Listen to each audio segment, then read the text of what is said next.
When it comes to movies, there are a couple of very key things that it takes to become an established and respected film, and hopefully down the line, a profitable franchise can accrue from said respected film. Once you've attained a profitable franchise, you can expand and sell video games, make spin-off TV shows, sell a bunch of merchandise, eventually wait a long time to release a single new thing like a YouTuber trying to reach #1 trending, and if you're lucky, get an entire amusement park dedicated to your franchise.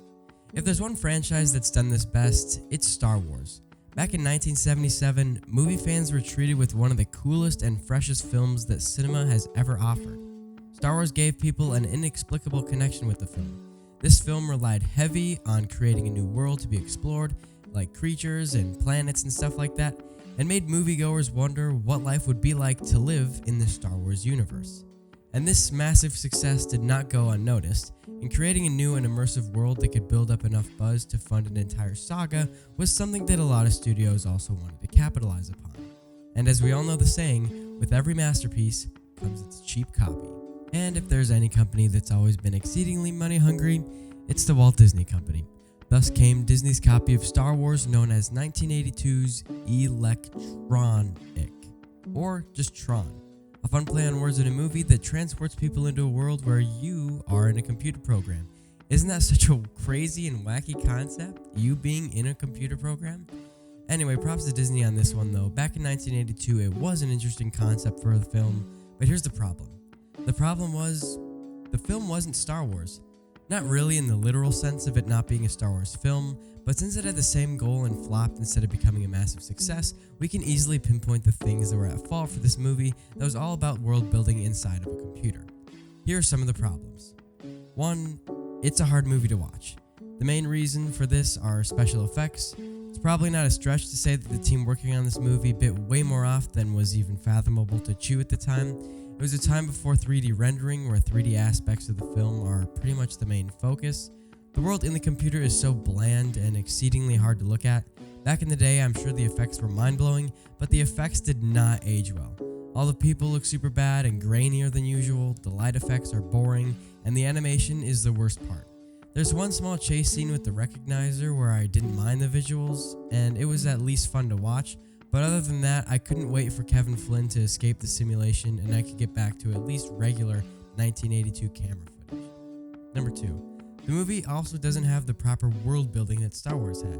Star Wars intrigued people with the innumerable amount of planets, new creatures, and weapons.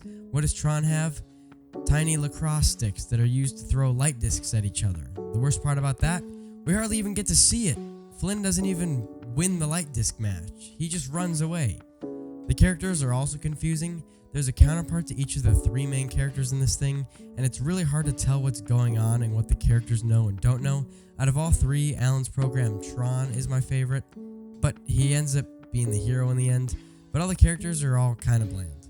And while it makes the computer part of the characters more believable, it just feels like bad acting and poor performances from the actors half the time, which I'm sure wasn't the actors' fault and wasn't the intention of the producers either.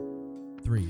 The fact that the idea is so crazy and the visuals leave so much up to interpretation. After most of the scenes, you're so focused on trying to process what just happened, you miss out on the next scene, and it's hard to tell what's going on or what's at stake in every scene. Since it's so hard to tell what things are supposed to be, there are no real-world translations. I don't understand what throwing a light disc into a tiny neon hole is going to mean. So that's basically not what things are supposed to be. The movie prides itself on being super imaginative and creative, but that creativity is lost due to all the limitations of its time. So is this movie good? Absolutely not. I wouldn't even go as far to say that it's cool, but that would all be fixed in 2010 when they would finally make a sequel to Tron Legacy. And for some reason, Tron Legacy was my favorite movie as a kid.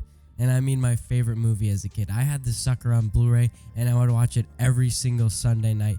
I have no idea why. Watching it again, the story isn't that great. I don't think I love Garrett Hedlund in the role of Sam Flynn, and the movie just falls apart so fast when you're watching it. I don't understand why it was my favorite. Maybe just because it looks so cool. The light cycle battle is so cool. The light disc battle is just fun to watch.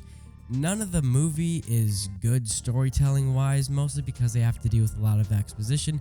Because it's a sequel to an older film that no one watched, they had to basically make it a new story while also making it a sequel, which makes the story lack a lot. But honestly, this movie is a fun watch. If you haven't watched it, go ahead and watch it. But apparently all the video essays I've watched on this movie are super one-sided one way or the other. People either really liked the movie or straight up hated it. And honestly, I kind of feel both of those emotions. I kind of hate the story. It's kind of bland and rushed, but it's so much fun. It's a fun watch. Go watch both of these movies and tell me what you think about them in the comments below. And as always, I'll see you on the flip side.